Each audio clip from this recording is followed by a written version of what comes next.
habang tayo'y nakatitig sa labas sa mainit na panahon. Tingnan nyo naman kasi kung gaano kainit. Ayan o, Ace. Ang init. So, nag-isip ako kung anong magandang gawin or kainin. So, ito ang ice cream. So, dali-dali tayo pumunta sa kwarto at kinuha natin ang ating wallet. So, let's go. So, sinuot ko na ang aking tsinelas na KLV at naglakad. Siyempre yun, so paakit na tayo ngayon. Malapit na tayo sa pupuntahan natin. So, ayan, nakita nyo na. Nakita ko na rin ang big scoop. Let's go. So, pumasok na ako. Hinila ko kasi nakalagay ang pool.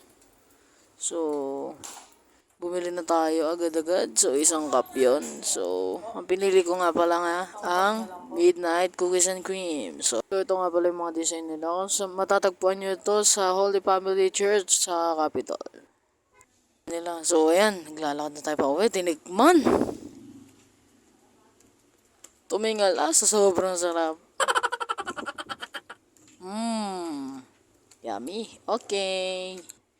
So, ayan, nanonood pala tayo ng movie pagkatapos kumain. So, ayan o. Wala ang laman. So, maraming salamat po sa panonood. Huwag niyo pong kakalimutan mag-subscribe. Peace!